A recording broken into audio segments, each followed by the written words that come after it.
Assalamualaikum warahmatullahi wabarakatuh. Alhamdulillah alladzi arsala rasulahu bil huda wa dinil haqq liyuzhirahu 'ala ad-dini kullihi wa law karihal kafirun. Asyhadu an la ilaha illallah wa asyhadu anna Muhammadan abduhu wa rasuluhu la nabiyya ba'dahu. Allahumma shalli wa sallim wa barik ala Muhammadin wa ala alihi wa sahbihi ajma'in. Ayyuhan nas ittaqullaha haqqa tuqatih wa la tamutunna illa wa antum muslimun. Sallallahu alaihi wasallam. Alhamdulillahirabbil alamin. Jemaah kaum takwa saya bertemu Allah dan siapa teman-teman yang mendengar atau melihat siaran ini, kita sudah sampaikan bahwa di yaumil kiamah nanti ada anggota tubuh kita yang membuat kesaksian tentang apa yang kita pernah lakukan. Salah satunya adalah kulit kita. Orang-orang yang ingkar, orang-orang yang kufur, kafir, orang-orang yang tidak mau mengikuti aturan Allah berkata kepada kulit yang bersaksi, kenapa kau bersaksi? Kenapa kau berbicara, menceritakan seluruh dosa? Lalu kulit berkata, Allah yang berkuasa menjadikan segala sesuatu bisa berbicara, dan dialah Allah yang menciptakanmu pertama kali dan bagi kepadanya engkau akan kembali. Kita sudah sampaikan. Mari kita lanjut di ayat yang ke-22 surat Fussilat. Bismillahirrahmanirrahim. Wa ma kuntum tastatiruna an yashhada 'alaikum sam'ukum wa la absarukum wa la juludukum walakin dhanantum anna Allaha la ya'lamu katsiran mimma ta'malun. Dan tidaklah Anda kalian bisa bersembunyi dari kesaksian bagimu, pendengaranmu, tidak juga penglihatanmu dan tidak juga kulitmu. Akan tetapi engkau menyangka bahwa Allah tidak mengetahui banyak apa yang kamu telah lakukan. Nah, ini pernyataan dari Allah Subhanahu wa taala bahwa tidak ada tempat lari, tidak ada tempat yang bisa kita menutup diri dari Allah Subhanahu wa taala. Tidak ada tempat kita bersembunyi kemanapun. Wa ma kuntum tastatiruna ayyashhada 'alaikum. Tidak bisa kita bersembunyi dari kesaksian anggota tubuh kita. Tidak bisa kita bersembunyi dari sama, dari pendengaran kita. Yang jelas mungkin telinga akan berbicara. Ya. Telinga akan berbicara apa yang telah dia dengar.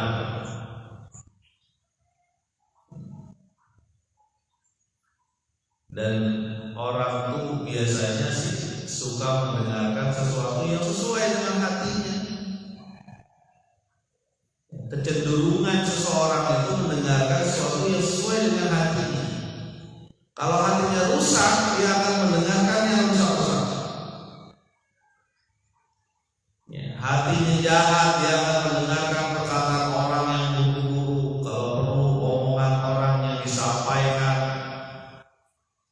menceritakan keburukan orang, atau dia mendengar hal-hal lain yang memang tidak diridhoi Allah Subhanahu wa taala.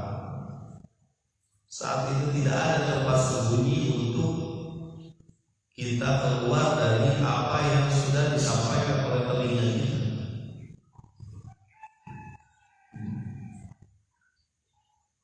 Wala absarukum, begitupun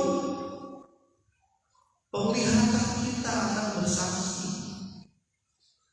Masya Allah, ini berat ya, karena penglihatan itu ya, akan ditanya, mas'ulan, dipertanyakan. Inna sam'a wal absar wal afidah, termasuk juga getaran akan ditanya, dan dia akan menjawab apa yang dilihat dia.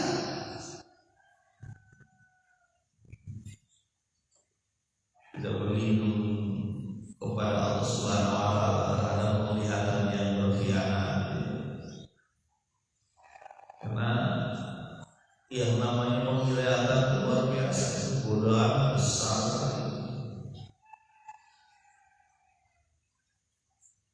Kita tahu ya, namanya manusia itu salah satu ujian dari penglihatan. Ya, kalau mungkin dia buta, tidak ada hisab tentang penglihatan dia karena dia buta. Tapi kita setiap kedipan mata ibarat layar yang tergambar. Setiap kedipan mata akan membayangkan. Setiap detik yang kita lihat akan dipertanggungjawabkan. Makanya betul ya, makanya mata ini luar biasa. Kita punya ayun, kita punya mata yang akan mengeluarkan rekamannya.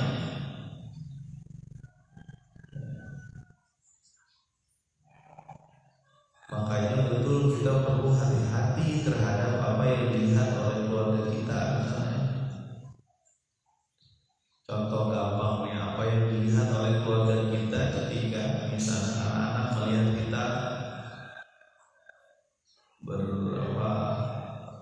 bertengkar dengan pasangan kita misalnya, itu dilihat tuh semua anak.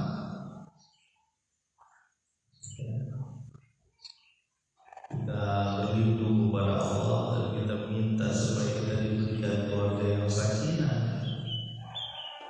mawaddah warahmah. Karena apapun yang dilakukan bapak ibunya itu terekam oleh anak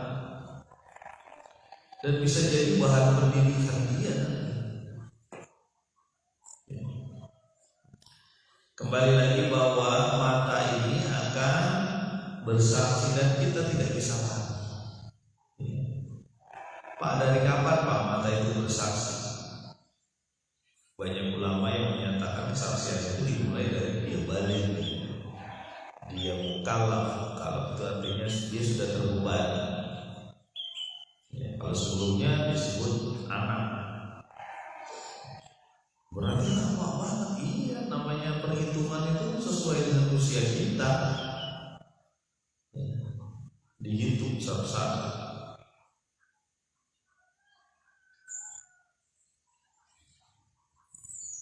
Wala juludukum, dan kulit pun begitu. Kita tidak bisa lari terhadap persaksian yang kulit sampaikan. Walakin dhanantum anna Allah la ya'lamu katsiran mimma ta'lamun. Anda beranggapan bahwa Allah tidak tahu banyak apa yang sudah kita lakukan.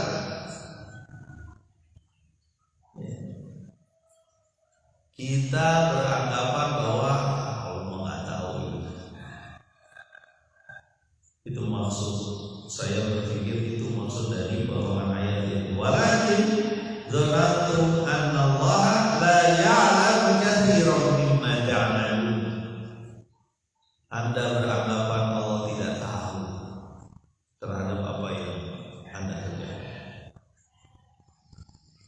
Padahal Allah itu dekat. Ya. Kalau kau berdua, Allah yang ketiga. Ya. Bahkan disebutkan bin Abdul Wali, lebih dekat dari urat leher kita. Dan sebagian orang-orang yang ingkar, terutama orang-orang yang ingkar ini tidak menganggap ada Allah, maka terjadi keingkaran, kemaksiatan, kekafiran. Ya. Tidak yakin adanya akhirat yang akan menghitung dia. Ya. Tidak yakin.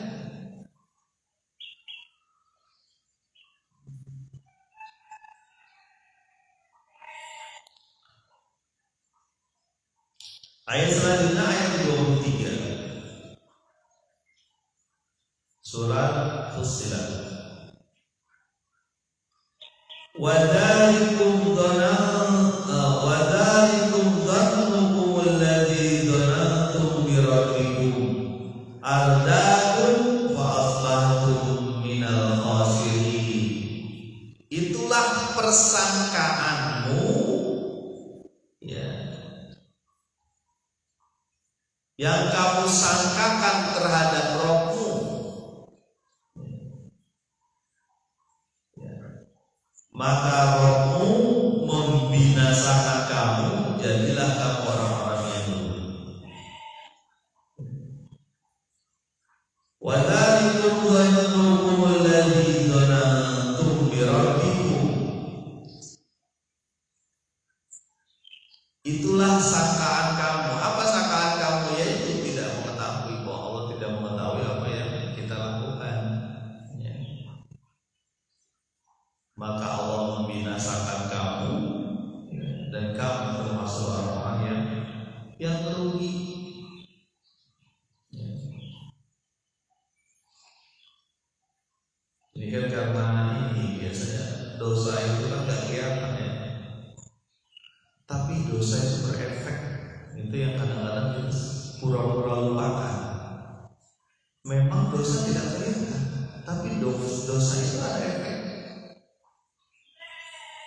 Efek mana Pak? Ke tubuh kita secara fisik bisa jadi. Ya. Karena perbuatan dosa itu akan mempengaruhi seluruh pikiran, fisik, hati. Ya. Kita menyangka Allah tidak melihat kita, banyak perbuatan dosa yang dilakukan. Karena pengawasan yang sejati itu pengawasan dari Allah, bukan pengawasan dari keluarga, bukan pengawasan dari bos, ya. Bukan pengawasan dari pemimpin, bukan. Pengawasan yang sejati dari Allah Subhanahu wa Ta'ala. I'malu fasayarallahu wa rasuluhu wal mu'minin. Beramal, bekerjalah kamu, maka Allah, Rasul, dan kaum mukmin akan melihat. Makanya memang kita kadang-kadang suka nggak enak hati ketika dikritik, ya. Sama saya juga begitu. Ya. Bagian dari kita, ya, bagian dari kita. Kalau saya sih, ya, kadang-kadang suka nggak enak hati dikritik itu. Ada saran dari mana-mana, ya, kita nggak enak kan hati kita. Saya dikritik lagi. Padahal yang namanya kritik itu kan bagian dari kasih sayang kaum mukminin kepada dia. Selepas nggak tahu bahwa dia itu punya maksud kritik itu urusan lain. Tapi ketika dikritik dan kritikannya itu benar untuk memperbaiki kita, mestinya kita bersyukur. Dikritik, tapi berat memang. Bersyukur dikritik itu luar biasa. Ya. Sebenarnya ini wujud dari penglihatan Allah kepada kita, lalu disampaikan kepada makhluknya ngomong sama kita. Apa itu kayaknya kurang pas tuh ya begini. Kita nih, masa sih kurang pas, saya kan udah itu kan dalam hati kita kan mungkin terbersit hal-hal seperti itu, menolak self defense, mempertahankan diri lagi. Ya. Manusia itu punya banyak cara mempertahankan diri, termasuk mempertahankan diri ketika disinggung gitu. Alhamdulillah kita memang harus berlindung kepada Allah terhadap rusaknya hati kita.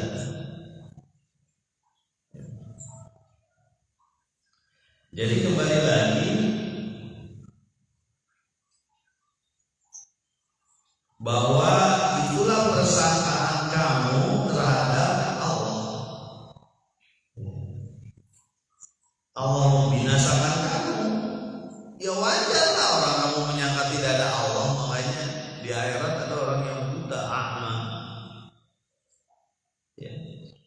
Ya Allah, kenapa saya buta? Itu basir, sesungguhnya aku melihat tuh waktu dunia. Makanya kata Allah, kalau kamu nggak melakukan apa yang saya perintahkan, ya kamu buta sebenarnya dari dunia itu sudah buta. Makanya ada orang yang fisiknya lengkap semua, tapi dia sebenarnya buta. Kenapa?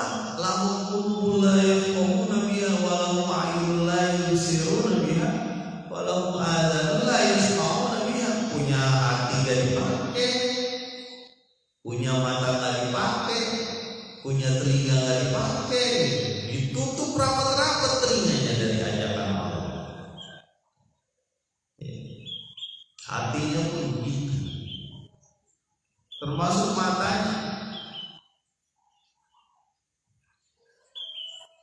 Alhamdulillah, mudah-mudahan kita nggak begitu ya ketika disampaikan ayat-ayat Allah, kita dengarkan, kita masukkan ke hati kita. Ya. Amat jauh lebih baik kalau kita yang membaca ayat-ayat Allah, kita punya diberikan mata, ya. Kita diberi kelengkapan hidup sebagian, walaupun ada yang buta, dan kita sebenarnya malu kepada orang yang buta yang tetap berusaha mempelajari Al-Quran, mempelajari ayat-ayat Allah. Pernah saya sampaikan ya, ada salah satu kawan saya di daerah Ciherang, Bogor.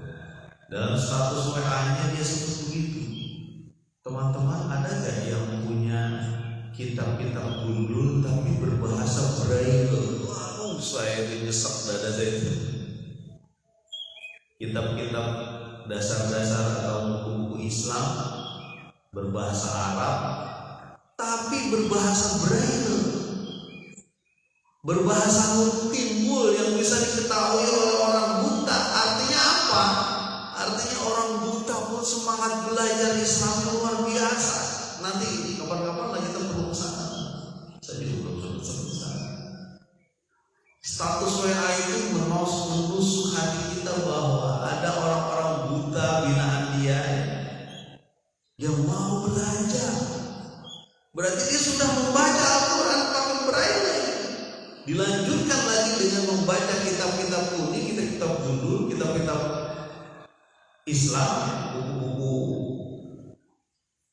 hadis, tafsir, fikih yang berbahasa Braille. Berarti levelnya sudah lebih tinggi tuh. Masya Allah. Kadang saya lihat status WA-nya itu ada orang-orang buta yang beriring, berjalan beriringan, seperti kalau kita main ular naga panjangnya, ya udah. Saya lihat kayak ular naga panjangnya, bukan kepala. Sekarang pertanyaannya kenapa ular naga? Kita kan gak pernah lihat ular naga, ular sawah kayak atau apa. Nah, ular. Nah dia begitu tuh, orang buta itu pegang-pegangan pundak yang beriringan, mungkin olahraga kali ya, atau apa. Dan salah satu status dia itu ketika ada gak yang punya kitab kuning berbahasa Braille? Masya Allah.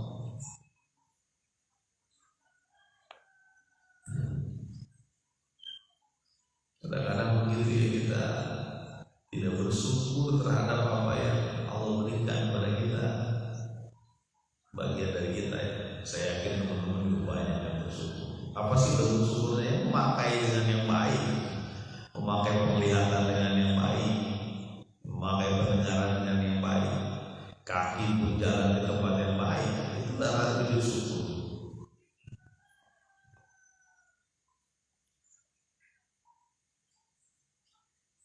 Ardakum, aku binasakan kamu, kata Allah. Fa asbahtum minal khasirin, kamu menjadi orang-orang, maka kamu menjadi orang-orang yang rugi. Rugi di dunia masih penting, kalau rugi di akhirat selamanya. Makanya mohon maaf ya kalau kadang-kadang nih anak-anak lagi main bola atau apa lagi main, usai ini juga tuh. Udah mainnya udah selesai. Ayo selalu. Ya, ajak anak-anak itu tuh musola atau masjid. Pak, siapa yang ngajak Pak? Saya kan kerja. Ya, yang nggak ada di sini, yang ada di sini lah. Yang mungkin kerjanya di sini, ya, ataupun ada keperluan di sini. Sehingga musola itu penuh, ya. Maksudnya hidup musola.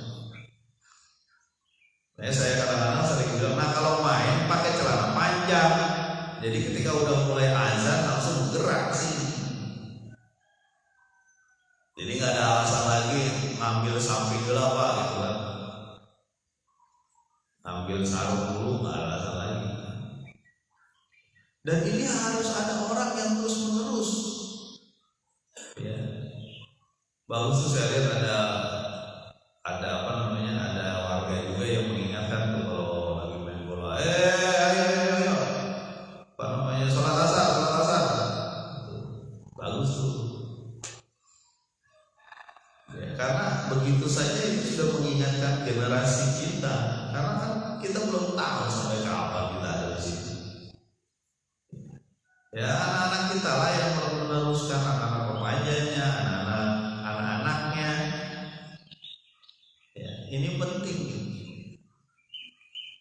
Jangan kita merasa enak sendiri beribadah, sementara kita tidak ingat, tidak sampaikan atau tidak kita ajarkan kepada anak-anak kampung sini. Nggak cuma kampung sini sih, kampung mana juga. Nah, itulah pentingnya orang yang membimbing. Pak, saya kan bukan ustaz Pak, bagaimana saya harus membimbing? Semua kita ustaz, semua kita dai. Sepanjang kita menyatakan kita muslim, kita dai, kita ustaz. Masalah levelnya aja yang berbeda. Ketika kita mengajak orang kebaikan, berarti kan kita ustaz. Kullu ma'rufin shadaqah, setiap kebaikan itu sedekah. Termasuk amar ma'ruf, mengajak orang kepada kebaikan, berarti kita ustaz. Jadi jangan berpikir ustaz itu keluaran Madinah, Mekah, pesantren, kemudian organisasi atau lembaga perguruan tinggi Islam. Bukan semua orang ustaz selaku dia sebagai muslim. Ustaz terhadap apa? Minimal ustaz terhadap dirinya, mengajak dirinya untuk berbuat kebaikan. Terus ustaz terhadap apa? Terhadap keluarganya, minimal yang kecil, keluarga ahli nar. Ya kan? Allah kan bilang begitu, jagalah dirimu dan keluarga kamu dari api neraka. Berarti dia jadi ustaz terhadap dirinya dan terhadap keluarga. Lalu bergerak ke tetangganya, saudaranya, orang yang dia kenal. Makanya betul ada ungkapan begini, setiap muslim dimanapun dia berada, ya, setiap muslim dimanapun dia berada, dia harus meninggalkan jejak Islam di situ. Harus ada bekas bahwa ada orang muslim datang ke situ gitu. Apa bekasnya apa Pak? Maksudnya apa nih bekas-bekas? Ya bekas berarti mungkin ajakan. Ketika lagi rapat, saya sholat dulu ya, gitu, buat mengingatkan. Atau saya gantian sholatnya gitu. Apalagi contohnya bekas-bekasnya ketika udah ada omongan-omongan jelek tentang orang, jangan ngomong gitu, ngomongin kerbau aja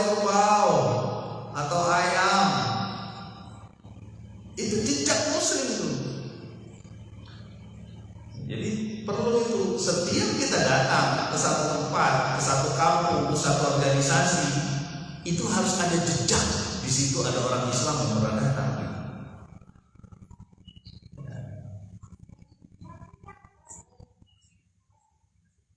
Ya, mudah-mudahan sampai di sini dulu. Mudah-mudahan subhanakallahumma wa bihamdika asyhadu an la ilaha illa anta astaghfiruka wa atubu ilaik. Assalamualaikum warahmatullahi wabarakatuh.